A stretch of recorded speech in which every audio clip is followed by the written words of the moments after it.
fund, we are helping keep students and their teachers safer. This investment will help premiers from coast to coast to coast support children, their families, and all those who work so hard in our schools. Le gouvernement du Canada continuera The Government de of Canada travailler will avec ses continue partenaires to work provinciaux with its et provincial and territoriaux territorial afin partners d'offrir un milieu scolaire to sain provide aux a élèves, safe aux enseignants et au education personnel milieu to en cette children, période teachers, si and difficile. school staff This during morning, this the Prime difficult Minister period. also announced that Canada's air carriers are stepping up to help protect Canadians as well. The government and Canada's main airlines have agreed to suspend service to sun destinations right away. Air Canada, WestJet, Sunwing, and Air Transat are canceling air service to all Caribbean destinations and Mexico starting this Sunday and until April 30th. À partir de dimanche, les As of vols this entre Sunday, les destinations flights soleil et le to Canada, sun présentement destinations from les Canada, Caraïbes et the le Caribbean Mexique, that is, and seront Mexico suspendus, will be et ça suspended jusqu'au 30 until avril.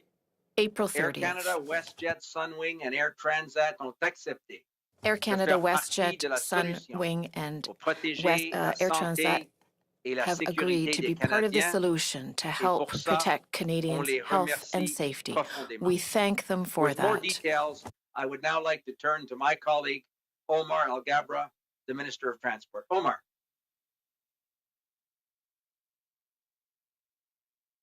Thank you very much, Minister LeBlanc. Good afternoon, everyone. Bonjour. As we've said repeatedly over many months, now is not the time to travel. Our government has implemented a comprehensive, multi-layered approach to protect the health and safety of Canadians. All along, our work has been informed by the latest science and data, as well as by the guidance of public health officials. The best way to protect yourself, your family, and those most at risk of severe illness from COVID-19 in our communities is to choose to stay in Canada. Today, we are announcing additional measures for travelers entering Canada. These measures will affect international travelers, including Canadians, residents, and non-residents, regardless of the reason for their travel. First of all, as the Prime Minister announced earlier, the government and Canada's airlines, including Air Canada, WestJet, Sunwing, Air Transat, as well as Nolinor, have reached an agreement to suspend all flights to and from Mexico and Caribbean countries until April 30th. It will be in effect as of Sunday, January 31st. Secondly, based on advice from Public Health Agency of Canada, we are expanding the existing international flight restrictions on arrival into Canada's 4 largest airports: Montreal, Toronto, Calgary, and Vancouver. Since March of last year, most international scheduled commercial passenger flights have been directed to these 4 airports. However, there were exceptions for flights from the United States, Mexico, Central America, South America, and the Caribbean, which continue to operate and land at other Canadian airports. Effective February 3rd, all international passenger flights, regardless of their point of origin, will now be required to land only at the 4 designated international airports. This requirement will apply to commercial, private, business, and charter flights. The only exception continues for Saint-Pierre-et-Miquelon. To sum up, anyone who's planning to travel and to fly into Canada is strongly encouraged to take note of this information. To make sure they're compliant with the new requirements, we urge you to cancel any plans to leave Canada in the near future, including for spring break. In conclusion, I want to thank Canadian Airlines for their leadership. COVID-19 has led to an unprecedented situation in the aviation sector. Our government understands that a strong air sector is vital for Canada's economy and the well-being of Canadians. With passenger levels still down almost 90%, airlines have been forced to take drastic measures to remain viable. The sector cannot respond to these challenges on its own, and so the federal government is developing an assistance package to Canadian airlines, airports, and the aerospace sector. We will continue to engage stakeholders and partners to fully assess solutions to ensure we have a strong industry that meets the needs of Canadians. We have made it a priority to find solutions that will ensure the airline sector is on sound footing when the economy recovers. Thank you, merci. And now I'll hand it over to Minister Blair. Thank you very much, Minister Alghabra. And I'm very pleased to join you today and to explain some of the new measures that we will be taking. Fighting the pandemic remains our top priority, and the announcements made today demonstrate that we will continue to take strong action to keep Canadians safe. With respect to border measures, our responses date back to the weeks of January of last year. Weeks before the pandemic was declared, and in response to an evolving situation out of Wuhan, China, we introduced stronger screening measures at 3 of our busiest airports at Montreal, Toronto, and Vancouver. That screening was expanded to all airports receiving international flights in the days that followed, and by early March, this was expanded to include all travelers seeking entry into Canada by air, land, water, or marine. Quarantine officers were deployed at all of our international airports with detailed information being made available at all available points of entry. And as the major travel restrictions that we put in place were implemented on March of 21st of this year, have made a difference. And let me remind Canadians what they were. On March of 21st of last year, we banned all non-essential international travel coming into Canada from every country in the world. We took the extraordinary step with our American partners of closing the Canada-US border to all non-essential travel. We ordered all non-essential arrivals in Canada into a 14-day quarantine period. And in response to emerging variants that we became aware of in December, we took further and strong action in, first of all, being among the first and only countries in the world to ban all flights initially from the United Kingdom. And then as the variants spread into other areas of the world, we took an additional step of requiring all travelers coming to Canada, regardless of the purpose of travel, to have a pre-boarding test taken within 72 hours of that departure from every country in the world. The measures that we have put in place are, in fact, among the strongest in the world of preventing the spread of COVID-19, and they have been working to help prevent the importation of the virus. Travel numbers are down dramatically due to the restrictions that we have put in place, and consequently, less than 2% of cases in Canada can be attributed to travel in any form, and only a smaller subset of that to international travel.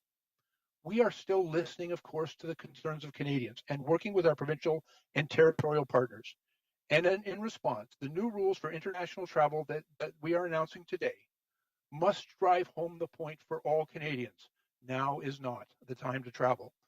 And as my colleague and friend, Minister Alghabra, has noted, funneling international flights to our 4 main airports will result in further reductions in non-essential travel outside of Canada. Introducing updated quarantine and testing measures for those traveling for non-essential reasons is another way we can discourage and disincentivize such travel. Currently, those who travel by air must go through the extra step of getting a pre-departure test before they can return back home. And we are happy to report that since the introduction of this measure 2 weeks ago, there has been an overall 30% reduction in all travel by air. And today we are announcing new measures at the land ports of entry that will also be implemented shortly. Travelers seeking entry at Canada's land ports of entry will be required to provide proof of a negative molecular test result.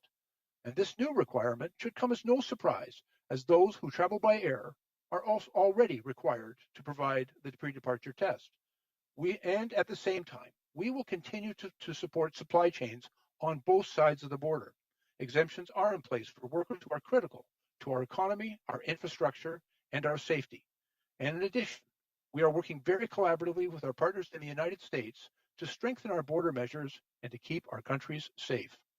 As a reminder, having a negative test does not replace the absolute requirement of the quarantine period, which will remain mandatory for 14 days. And no matter where you're coming from or how you may enter Canada, and unless explicitly exempt, you are still required to quarantine for 14 days upon arrival. The enhanced presence of border services and public health officers at the border will help ensure that travelers understand their obligations, and compliance with these obligations is absolutely essential. The penalties for non-compliance can be severe, including up to jail time and substantial fines. I want to also deal with the issue of the responsibility of local police of jurisdiction in the enforcement of the quarantine requirements. The Contraventions Act and regulations designate that contraventions of certain offenses under the Quarantine Act can result in ticketing in certain setting fine amounts. For those contraventions, tickets can be issued in those provinces that have agreements with the federal government to enforce the Federal Contraventions Act. The province of Quebec has such an agreement with Canada. From the outset, since April, the RCMP have been supporting the Sûreté de Québec in the enforcement of the quarantine provisions. And we have recently been advised that the province of Quebec and the Sûreté now is able to have the capacity to take over full responsibility for the enforcement of these acts. We'll continue to work collaboratively and supportively with all of our policing partners across the country. Contraventions Act remains one of our most effective tools in ensuring that we do not allow the virus to spread in Canada. We urge Canadians who are required to quarantine to comply with the Act, and we'll work closely with the police of every jurisdiction to ensure that those rules are enforced. We'll continue to prioritize the health and safety of Canadians as we make decisions and adapt in real time to the evolving situation. And as I've said, we'll continue to work with our partners domestically and in foreign countries to address all of the measures that are needed moving forward. And at all times, we will rely on science and evidence to inform all of the steps that we are taking. Thank you very much. And I'll now turn the floor over to, I believe, my colleague, Minister Duclos. Merci beaucoup, Ministre Blair. Bill. Thank you very much, Minister Blair. Hello, everyone. I am very glad to be here for this important announcement today on transportation and the new measures. They come in addition to the strict measures that we've already put in place since the very beginning of the pandemic. Quickly, 4 important measures. The 4 major airliners servicing Canadians will no longer be flying to the Caribbean and Mexico. Second of all international flights will be funneled to 4 Canadian airports. Third of all, there will be a required molecular test upon arrival in Canada for all travelers. Fourth,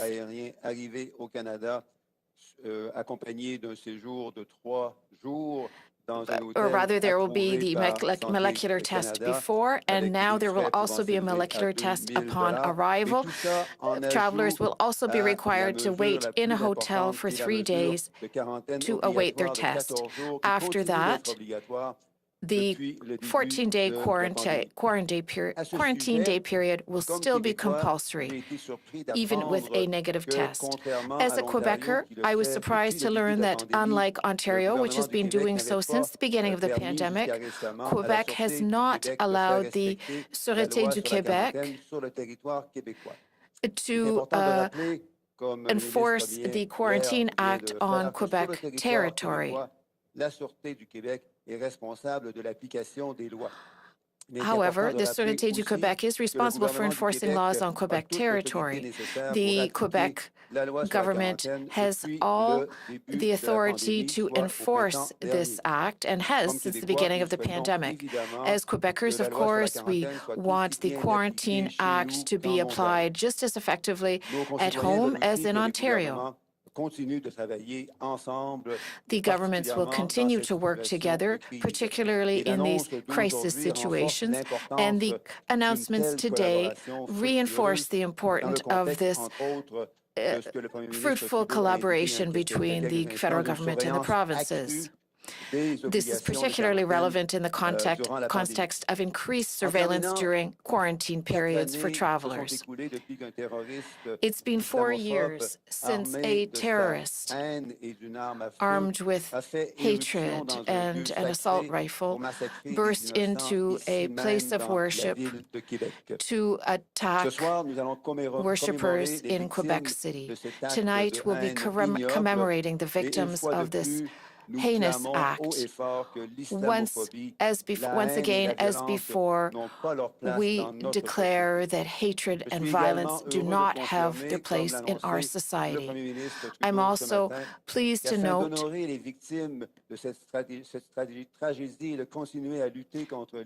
that we will be continuing to fight against Islamophobia and commemorate the victims. For this reason, we have declared January 29th as National Day of Remembrance of the Quebec City Mosque attack and action against Islamophobia. Dominique, you have the floor. Thank you very much, Jean-Yves, Bill, and Omar. As usual, we'll now ask Dr. Tam and then Dr. New, following her to speak. Bonjour à toutes et à tous. Hello, everyone. There have been over 766,103 cases of COVID-19 in Canada, including 19,664 deaths and just over 57,000 active cases across the country. With a recent decline in case counts nationally, there are now an average of almost 4,900 new cases being reported daily over the last 7 days. However, as severe outcomes lag behind disease activity, the number of people experiencing severe illness remains high. And over the past week, there have been an average of almost 4,200 individuals with COVID-19 being treated in Canadian hospitals, including 855 in critical care and 149 deaths each day. Canada continues to monitor for virus variants of concern. To date, provinces have reported over 85 cases of the B.1.1.7 variant and 9 cases of the B.1.351 variant. Yesterday was Bell Let's Talk Day. Many Canadians took the opportunity to reach out and start a conversation about mental health. And this year, as we continue to deal with the challenges of the COVID-19 pandemic, it is more important than ever to take care of our mental health and be there for others in our lives. Staying connected with friends, family, and community is important for our mental health. Social support, even when virtual, can help us cope with stresses, especially during uncertain times. Just because we can't be together physically doesn't mean we have to go through this alone. There are other ways to safely connect to those we love, whether you reach out with regular phone calls, text messaging, or video chats, or join in virtual game nights, video dinner parties, or other virtual entertainment. You can maintain social connections at the same time as lifting your spirits. If at any time you feel overwhelmed by loneliness, one-to-one support can help you cope and feel connected. This type of counseling is available 24/7, free of charge, for young people and adults through Wellness Together Canada. The online Wellness Together Canada portal also has more tips for staying connected, as well as self-guided programs and resources where you can learn about managing loneliness and improving your mental well-being at your own pace. It is said that less than 1% of the population has ever run a marathon. But now that we're all part of the COVID-19 marathon, one of the biggest collective efforts in Canada and worldwide, let's keep working together and giving our best effort. Every vacation travel we postpone for a better time in the future, every outing or activity we avoid, shorten or limit to essentials, and all the diligence we apply to hand washing, masking, and spacing will help to reduce the spread of the virus. Let's dig deep and get through this together. Thank you. Bonjour à toutes et à tous. Good afternoon, everyone. There have been over 766,103 cases of COVID-19 in Canada, including 19,664 deaths and just over 57,000 active cases across the country.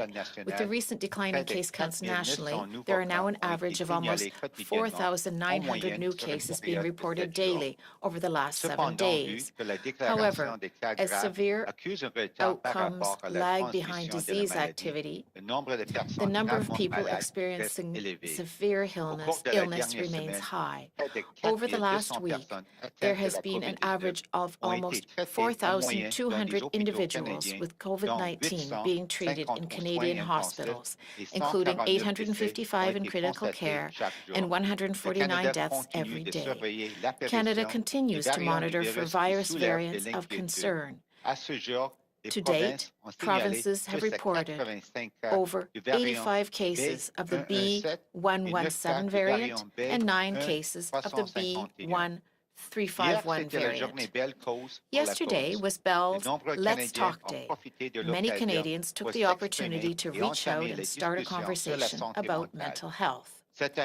This year, as we continue to deal with the challenges of the COVID-19 pandemic, it is more important than ever to take care of our mental health and to be there for others in our lives. Sorry. Staying connected with friends, family, and community is important for our mental health. Social support, even when virtual, can help us cope with stressors, especially during uncertain times. Just because we can't be kept together physically doesn't mean we have to go through this alone. There are other ways to safely connect with those we love. Whether you reach out with regular phone calls, text messaging, or video chats, or join in on virtual game nights, video dinner parties, or other virtual entertainment. You can maintain social connections at the same time as lifting your spirits. If at any time you feel overwhelmed by loneliness, one-to-one support can help you to cope and feel connected. This type of counseling is available 24 hours a day, 7 days a week, free of charge for young people and adults through Wellness Together Canada. The online Wellness Together Canada portal also has more tips for staying connected, as well as self-guided programs and resources where you can learn about managing loneliness and improving your mental well-being at your own pace. It is said that less than 1% of the population has ever run a marathon, but now we are all part of the COVID-19 marathon, one of the biggest collective efforts in Canada and worldwide.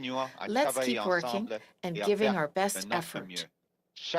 Every vacation trip we postpone for a better time in the future.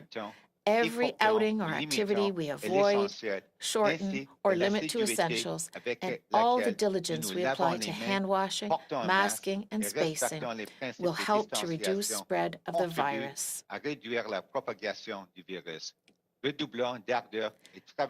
Let's dig deep and get through this together. Thank you.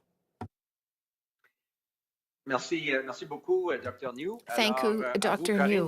Corinne, we're ready to take questions. Now. Merci. Nous allons donc passer à la période de questions. We will now start with the question period. As a reminder, each reporter gets one question and one follow-up à titre de... Donc, pour vous rappeler, titre de rappel, chaque journaliste a le droit à une question et une question de suivi. Opérateur, à vous la parole. Thank you. Merci. Please press star 1 at this time if you have a question. Veuillez appuyer sur étoile 1 maintenant pour poser une question. And the first question, la première question est de Mackenzie Gray from CTV. Please go ahead. Your line is open. Hi there. First question is either for Dr. Tam or any of the ministers who want to answer it. When you look around the world and see hotel quarantines that have gone in previously, you look at Australia and New Zealand, They put in 14 days, yet Canada decided to go with 3. Can you give any insight into why a 3-day quarantine period was chosen? And also, just on the same vein, the Prime Minister said it was going to cost $2,000 for 3 days in the hotel. Can you give us any more information on why that is the number? Because that seems quite steep for 3 days. Yeah, I think, as all of these announcements, there are many today, it's really looking at all the different layers of additional measures we're already putting on top of the existing ones. So the basic foundation of our public health measures is the 14-day quarantine. So what we're looking at is that we're already having mandatory pre-departure tests. We're going to get an arrival swab, and then people are going to go to the hotel to await the essentially the results. Anyone who has a positive test or who have difficulties quarantining according to a strict quarantine plan, we're going to tighten up even that plan, will, of course, be asked to stay at the federal quarantine facility. But if you had a negative test and you got a good quarantine plan, then you're allowed to move ahead and then be asked to take another swab on day 10 before release. So it is a balance. We do know that just based on our experience at our current quarantine sites, that there's a lot of potential for the need to balance out the unintended consequences. People have to adjust to the hotel. Some of them have other needs, mental health issues. So I think it is important to know that it is not without a lot of thinking to try and take all of these travelers into federal quarantine sites. But I think with the testing, and that's a PCR test as well, that we are able to take this policy. And we can always review this over time as well. But they will still have to undergo the 14-day quarantine measure. Why? Well, I think the cost, again, this I think is a ballparking, but this isn't like any other facility. This is one where there has to be infection prevention control measures, security and other costs as well, not just regular stay at a hotel. So I think a ballpark was provided, but I'm sure that would be refined as we begin the implementation. My follow-up question is for the Transport Minister. Minister Algalbo, you said that an assistance package is underway right now. The Prime Minister was very complimentary this morning of the CEOs of the airline companies. I'm wondering why you think these companies deserve a bailout at this point in time. Air Canada has been able to raise a ton of money on the markets. They've held money from many Canadians for fares. They paid influencers to promote these vacations that have been banned today. Why do you think these companies should get public dollars when they seem to be hanging in there okay during the pandemic? Mackenzie, thanks for your question. Look, we actually announced last November that we started discussions with the airline to assess support for that sector. If you look at the data, the airline sector has been hit the hardest out of all sectors in the economy because of COVID. It is the vitality and the resilience of the airline sector is extremely important for Canadians, for Canada's economy, for Canada's security. So we've initiated discussions with the airline last November. Now, it's important to express appreciation for their leadership today by agreeing to voluntarily suspend flights to sun destination.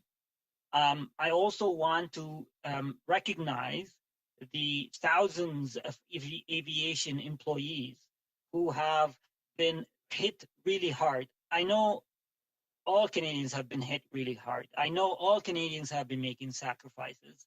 But I could tell you, as a Minister of Transport, I have an appreciation for the aviation sector and what it's going through.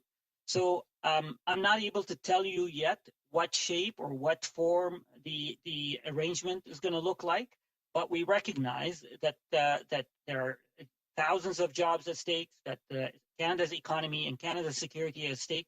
So we're entering into these conversations with the recognition of how important it is for Canada. But all of those aspects that you brought up will be taken into account as we are having this discussion with them.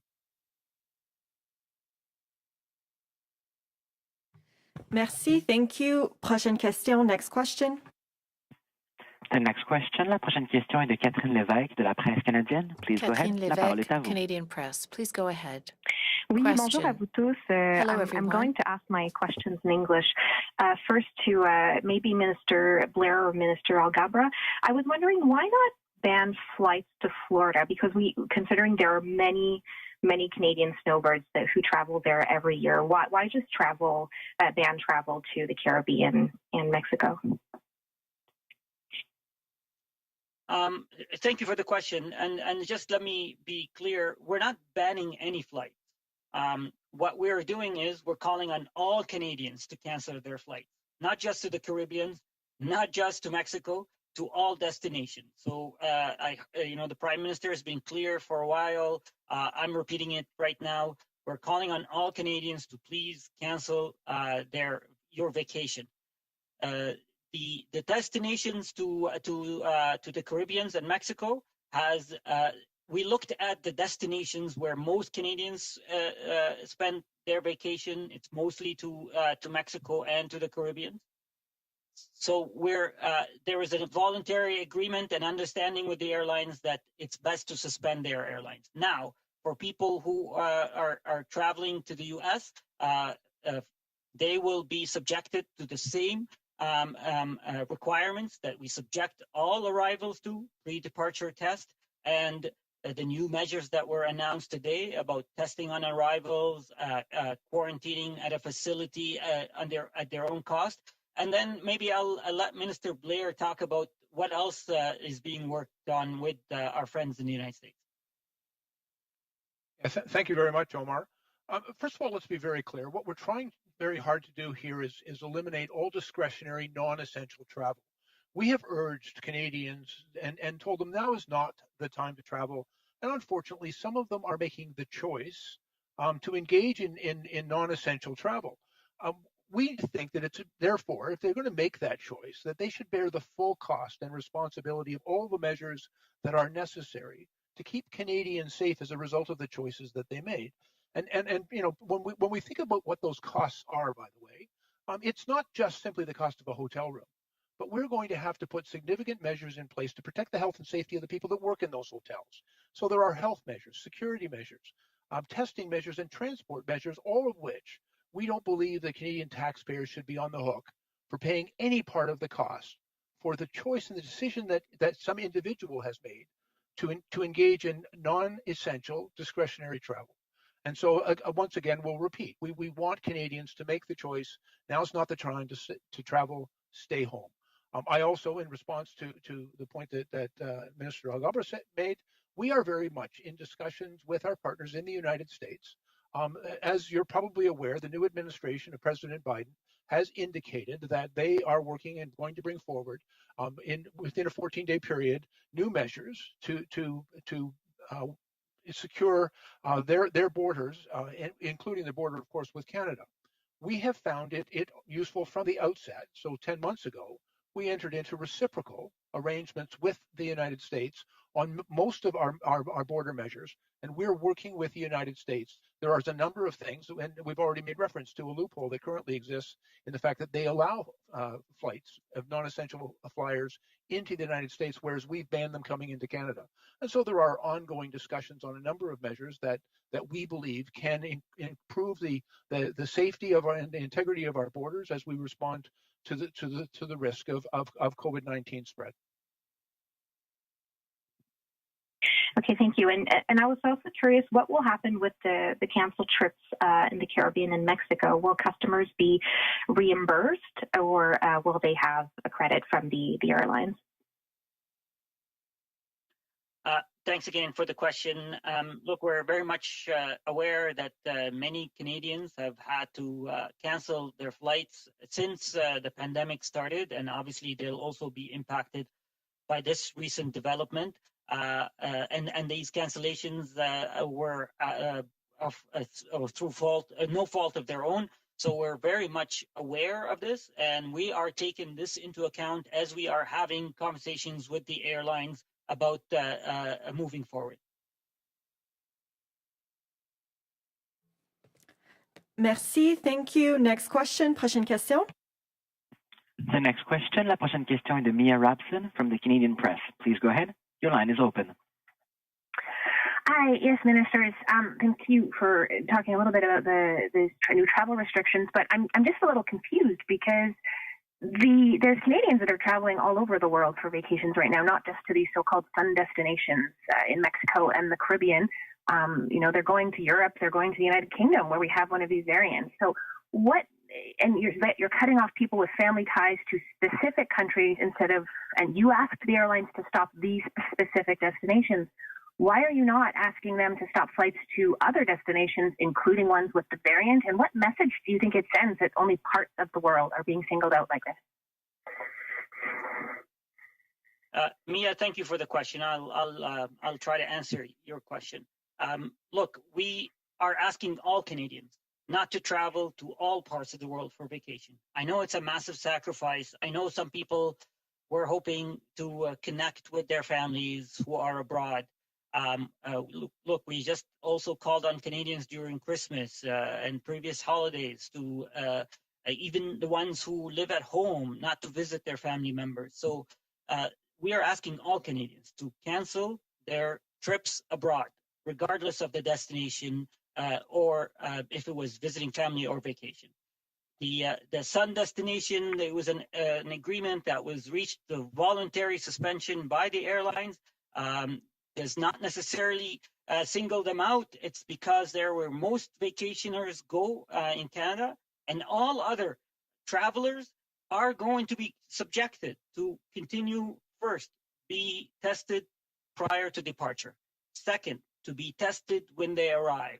Third, to be asked to quarantine for up to 3 days until their test results are out. Fourth, to pay for that accommodation. Fourth, to complete their 14-day quarantine. So today, we have one of the strictest measures in the world for travelers. And I know this is adding extra burden. We're in this together. We've been asking Canadians to sacrifice for now 10 months. Like Dr. New said, we're in a marathon. We are asking not to waste the past 10 months. We need to continue on our track so we can pull out of this as quickly as possible and get back to normal. Thank you.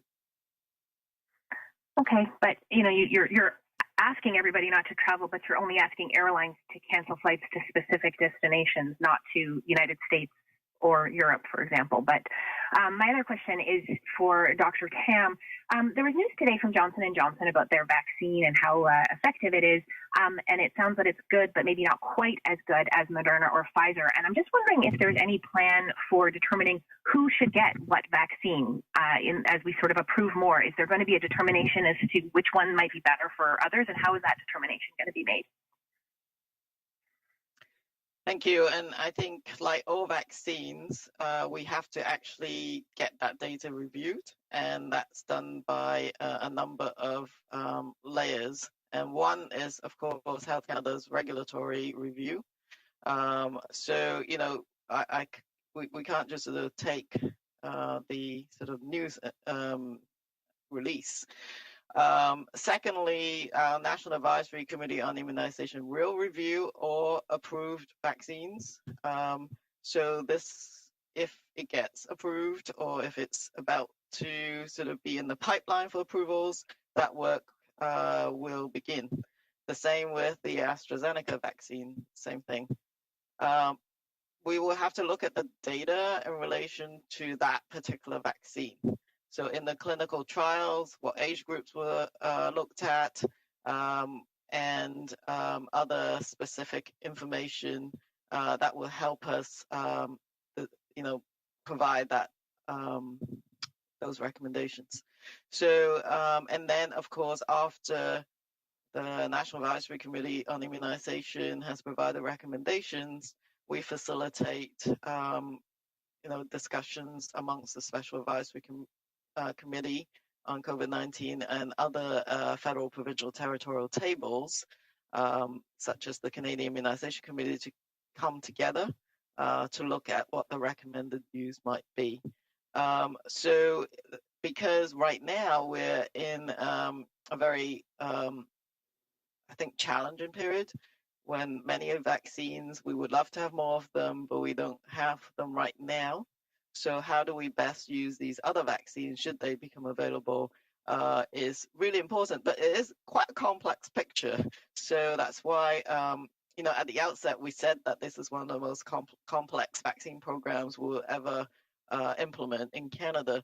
But there are other features of these vaccines. For example, Janssen is a one-dose vaccine. AstraZeneca is 2 doses, but they can be stored and they can be logistically much easier to handle than the mRNA vaccines. And so those are the kind of characteristics and criteria that will be reviewed for how do we best use the supplies that we may get of new vaccines. Merci, thank you. Prochaine question, next question. The next question, la prochaine question est de Marie Vastel du Devoir. Please go ahead. La parole est à vous. Marie Vastel, Le Devoir. Oui, bonjour. I think my question is for Dr. Tam, so I'll ask it in English. I was hoping to get a little bit more of a concrete explanation of what the increased surveillance will be. In the Prime Minister's announcement, it says that people who test negative on arrival will be able to go back home to finish their quarantine under increased surveillance. Can you give us examples of what exactly will change with these new measures? You mentioned in an earlier response to a question that the quarantine plan would be tightened up. Is that it? Like, is that the only thing that is changing, or what else is changing? Yes, so there's many different layers of strengthening. So first of all, and even starting today, there'll be increased security contractors that would go and do more, I would say, door knocking on to check on people who are in quarantine. So that I think starts almost either today or tomorrow in Toronto, Montreal, broadening out to 35 cities, so that we can have an added layer of assurance that people are observing that quarantine in just in terms of compliance, but also that there's an opportunity to engage and make sure they are safely quarantining. Certainly there'll be more phone calls. The quarantine plans themselves, given the variants, we will be looking very carefully at who that individual traveler may be in a household with, for example, and certain prohibitions of what a satisfactory quarantine plan might entail. Could include, for example, if you were living with someone who is a healthcare worker, we will have to really look at that to see if that's appropriate. Not just whether you're living with someone who is at high risk of serious illness, which is what part of the quarantine plan requirements are right now. At the same time, it's not just the pre-departure test, the arrival test, but also a test at day 10, so that we can have another checkup to see if someone has developed, has been infected, but has a longer incubation period. We will pick them up at that stage as well before they come out of the 14-day quarantine, if they're positive, if they're symptoms, they will have to restart another cycle of isolation.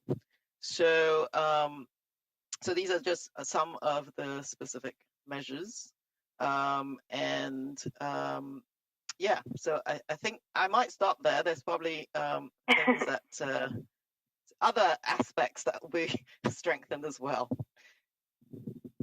Thank you. I appreciate it. Just a clarification, and it's not my follow-up. I'll ask my follow-up as well. But just a clarification, the test on day 10, is that for people who have gone home to finish their quarantine as well, or only people in the public health centers? And my second question, my follow-up, is for Minister Alghabra. You mentioned to my colleague that you're taking into account the fact that these airlines have had to deal with a lot of cancellations and perhaps reimbursing travelers or giving them a credit. Did you promise airlines a package in exchange for their agreement to suspend all these flights? Thanks, Marie, for the question. We actually agreed to enter into discussions with the airline last November.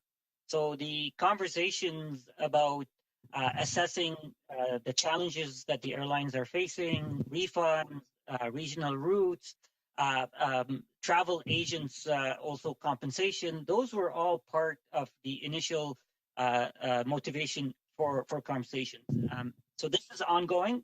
I agree today's announcements are adding extra stress and pressure on the airlines, but no, today's agreement was voluntary and it was not conditional on that, but we know that it is part and parcel of the discussions that has been taking place and will continue to take place, and we hope to come up with an answer in short order. And I'll just answer that last part of the question, is that whether you are quarantining at a designated quarantine site from the federal government or at home, you will be required to have the day 10 test. Thank you, merci. I would like to let everyone know we have about 10 minutes of questioning left. Il nous reste environ une dizaine de minutes de questions. We will now take the next question. Opérateur. Next question. La prochaine question est de Jacques Galland du Toronto Star. Please go ahead. La parole est à vous. Yes, hi. My first question is about why is it going to take a few more weeks, as the Prime Minister said this morning, to implement this mandatory testing regime at the airport? Premier Ford in Ontario has said that he's looking to implement this at Pearson Airport in the next few days.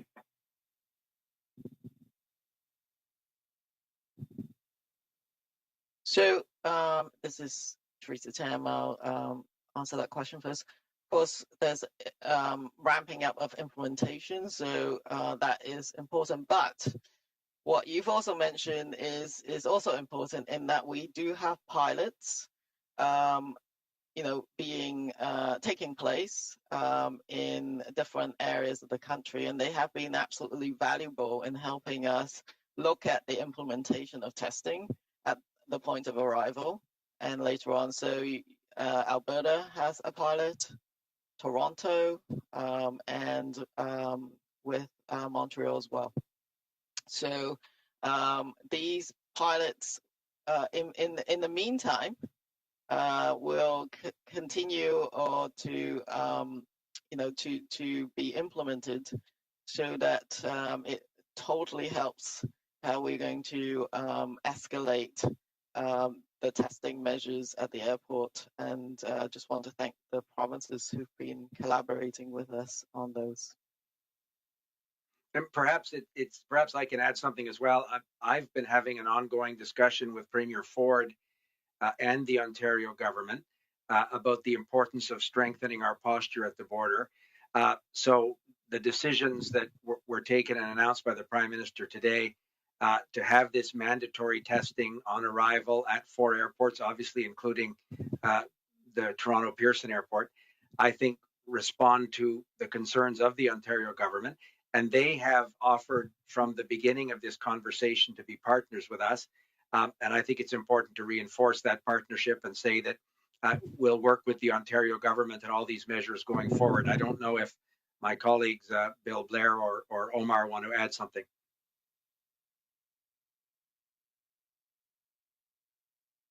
No, I don't have anything to add.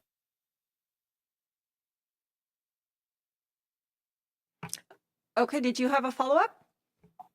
Yes, I also just wanted to ask about vaccinated international arriving passengers. I've already heard from one Canadian woman in Florida who says she and her husband have both been fully vaccinated, and she's wondering if these new travel measures will also apply to people who have been vaccinated.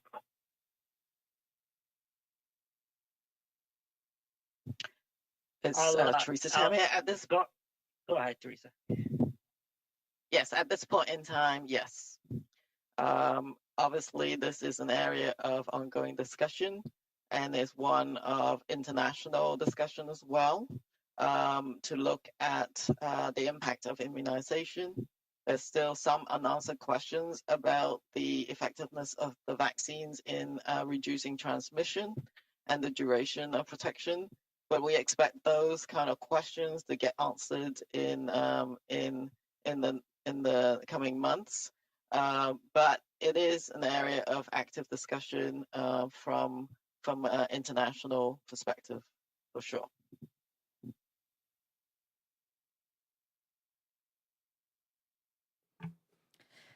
Merci, thank you. We will take a final question. Nous allons prendre une dernière question. Opérateur, c'est à vous. Operator. Thank you. The next question, la prochaine question est de Émilie Bergeron de l'agence QMI. Please go ahead. La parole est à vous. Émilie Bergeron, QMI. Question. Oui, bonjour. Avec les mesures additionnelles pour la quarantaine, est-ce que vous avez une estimation de ce que ça va coûter au gouvernement fédéral? How much all this will cost the federal government? Jean-Yves, voulez-vous prendre ça? Answer. Jean-Yves, would you like to respond to that question? Non, on n'a pas encore d'estimation précise à We fournir still aujourd'hui. do not have an estimate for these measures. They're severe measures and solid measures that are being developed and implemented, and we'll have more information in the coming days. Merci. Et une petite précision concernant les travailleurs essentiels qui vont peut-être être touchés là, par ces nouvelles mesures. Qu'est-ce qui va se passer pour eux concernant le test obligatoire et la Will they have to quarantaine? undergo a compulsory test and be required to quarantine as well? C'est Dr. New, peut-être je peux commencer. Answer. This is Dr. New. Perhaps I can answer. Ce qu'on parle, c'est vraiment pour What we're talking about right now is really for non-essential voyagers. That is definitely clear. When it comes to essential workers, however, who are required to perhaps cross the border with the U.S., truckers bringing in food or other essential goods, well, we're currently examining other options. Perhaps there could be some sort of testing, regular testing, or other public health measures, individual health measures. That's what we're analyzing right now, and we're also discussing these options with our provincial and territorial counterparts. Did you want to add anything, Dr. Tam? Pas vraiment. Not really. The requirements for a pre-boarding test are still valid for essential workers as well. As for agricultural workers, the quarantine period is still a requirement.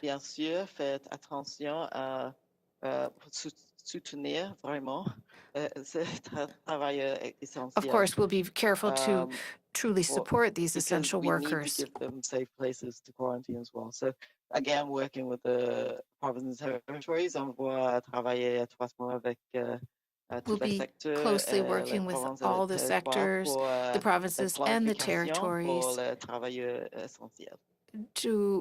for these measures for essential workers. Merci à tous. Thank you, everyone. This puts an end to today's press conference. Ceci met fin à la conférence de presse d'aujourd'hui. Bonne journée.